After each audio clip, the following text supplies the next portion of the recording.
صلی اللہ علیہ وسلم کی اذا جمرتم المیت فاجمروہ ثلاثا، مسند احمد، ابن ابی شیبہ اور صحیح ابن حبان کی حدیث ہے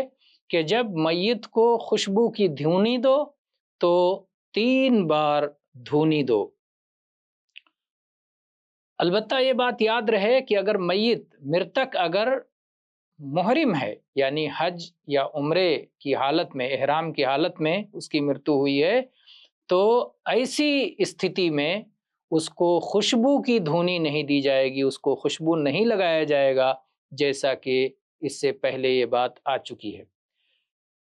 اسی پرکار اس سمبندھ میں یہ چیز بھی جاننے کی ہے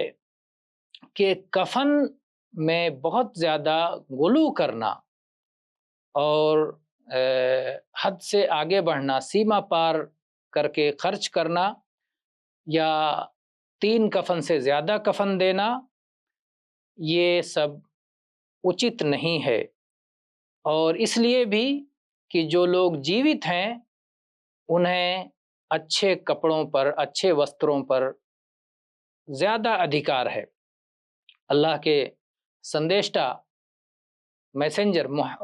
پیغمبر محمد صلی اللہ علیہ وآلہ وسلم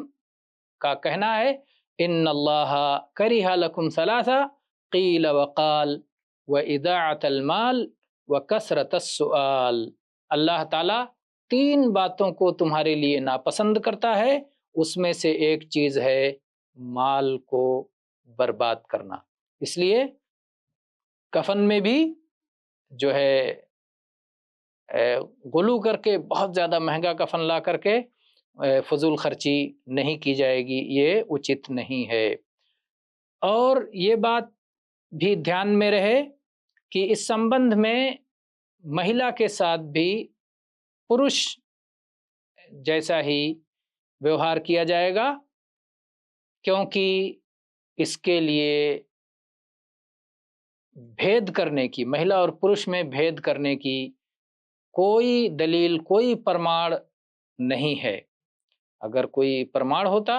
کہ مہیلا کے لیے زیادہ کفن دیا جائے گا تو پھر ویسا کیا جاتا، لیکن ایسا نہیں ہے۔ ہاں اگر اس کی آوشکتا ہو، ضرورت ہو تو اور بات ہے، نہیں تو جس طرح پرش کو 3 کپڑوں میں کفن دیا جائے گا، ایسے ہی مہیلا کو بھی 3 کپڑوں میں کفن دیا جائے گا۔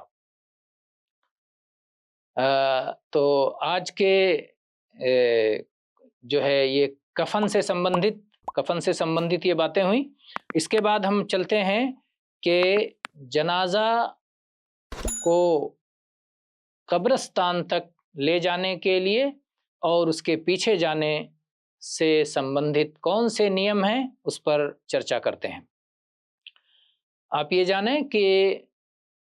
جنازے کو قبرستان تک لے جانا اور جنازے کے پیچھے پیچھے جانا یہ فرض ہے، آوشک ہے، اور ایک مسلمان مرتک کا دوسرے جیوت مسلمانوں پر ادھیکار ہے۔ اس سمبندھ میں بہت سی حدیثیں آئی ہیں، اس میں سے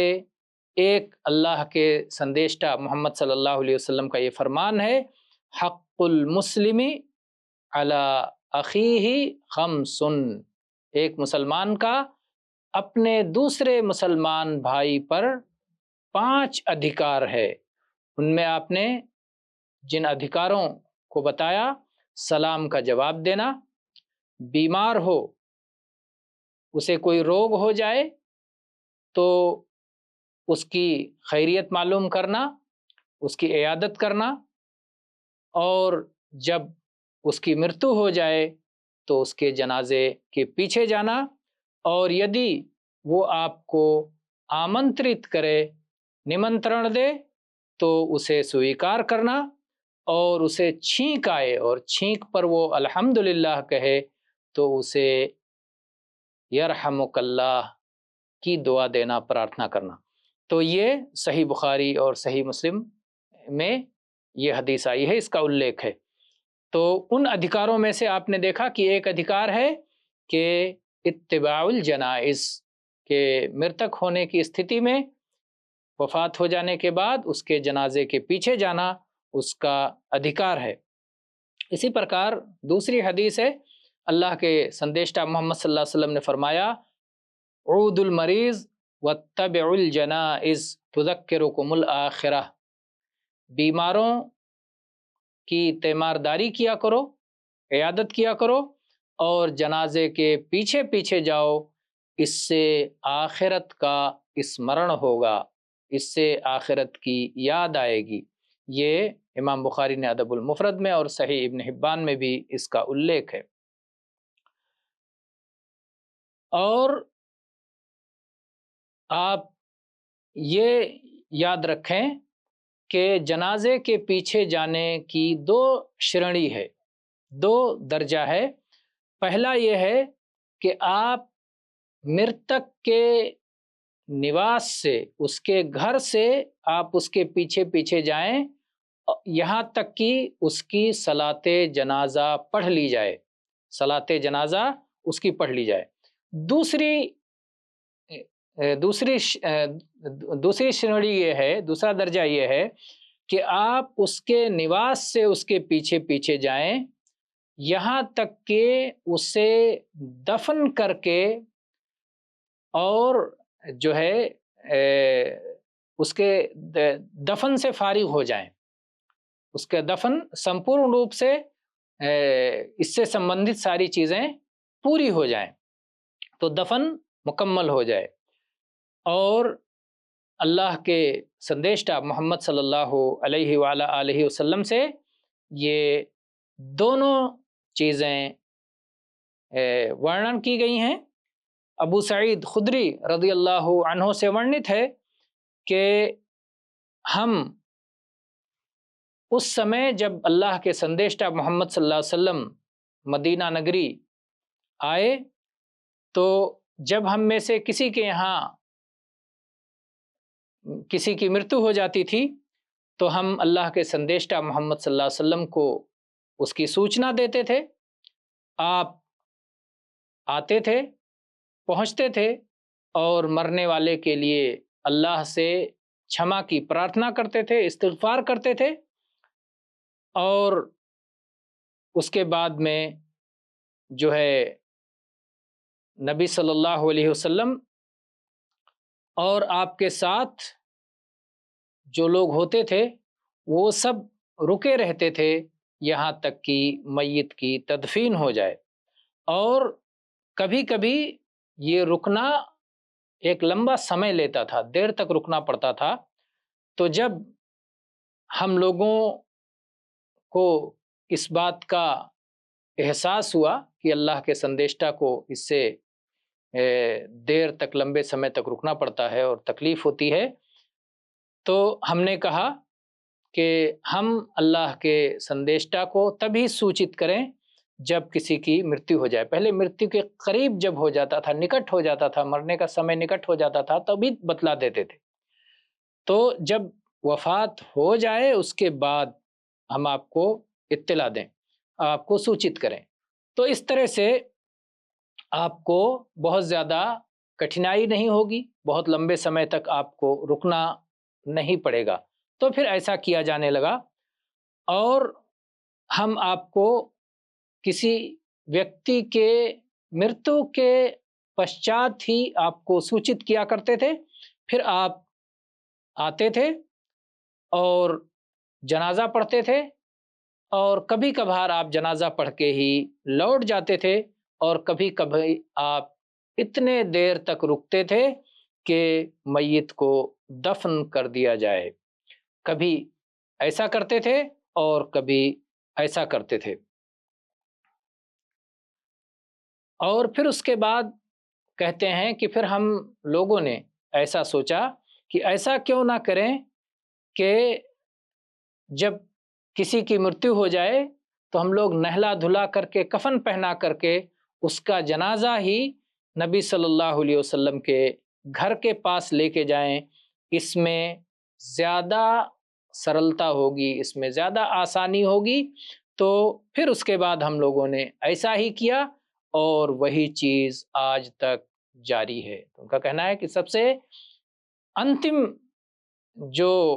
بات رہی وہ یہی کی ہم لوگ نہلا دھلا کے کفن پہنا کر کے میت کو تیار کر کے نبی صلی اللہ علیہ وسلم کے گھر کے پاس لے کے جاتے تھے، اور ظاہر بات ہے کہ آپ کا گھر آپ کی مسجد سے لگا ہوا تھا اور قبرستان بقی کا قبرستان بھی اس کے ہی قریب ہے۔ یہ صحیح ابن حبان کی حدیث ہے، اور امام حاکم نے بھی جو ہے اس کا الیخ کیا ہے اور اسے صحیح کہا ہے، اور جو ہے حدیث صحیح ہے۔ تو اس میں یاد رکھنے کی بات یہ ہے کہ وہ شرڑی اتم ہے جس میں کہ انسان ایک ویکتی جنازہ میں بھی سملت ہو اور مٹی دینے میں دفن کرنے میں بھی سملت ہو، دونوں میں شامل ہو تو اس کا درجہ بڑا ہے اور اس میں ثواب زیادہ ہے۔ اس سلسلے میں اللہ کے سندیشتہ محمد صلی اللہ علیہ وسلم کی یہ حدیث آئی ہے، من شہد الجنازۃ من بیتھا، اور ایک روایت میں یہ شبد ہیں من اتبع جنازۃ مسلم ایمانا واحتسابا حتی یصلی علیہا فلہ قیراط ومن شہدها حتی تدفن وفی الروایت الاخری یفرغ منها فلہ قیراطان من الاجر، کہ جو ویکتی کسی جنازے میں حاضر ہو، یہاں تک کہ جو ویکتی کسی کے جنازے میں اس کے گھر سے ہی اس کے پیچھے چل کر کے، اور ایک روایت کے شبد اس طرح سے کہ ایمان کے ساتھ اور ثواب کی نیت سے، یہاں تک کہ اس کا جنازہ پڑھ لیا جائے تو اس کو 1 قیراط پنیہ ملے گا، اور جو جنازے میں اپستھت رہے اور اس کے بعد بھی یہاں تک اپستھت رہے کہ اس کو دفن کر دیا جائے اور دفن سے فراغت ہو جائے تو اس کو 2 قیراط پنیہ ملے گا۔ اللہ کے سندیشتہ محمد صلی اللہ علیہ وسلم سے پرشن کیا گیا کہ یہ 2 قیراط کیا ہے، تو آپ نے اس کا اتر دیتے ہوئے فرمایا کہ یہ 2 قیراط 2 بڑے بڑے پہاڑوں کے سمان ہوتا ہے۔ اور ایک روایت میں یہ شبد ہے کہ 1 قیراط احد پہاڑ کے پرکار ہوتا ہے۔ یہ حدیث صحیح بخاری، صحیح مسلم اور حدیث کی دوسری کتابوں میں موجود ہے۔ تو اس سے یہ بات معلوم ہوتی ہے کہ جو آدمی دفن تک رہے تو اس کا درجہ بڑا ہے۔ تو آج کی سبھا میں ہم اتنی ہی باتوں پر ورام دیتے ہیں۔ والحمد للہ رب العالمین۔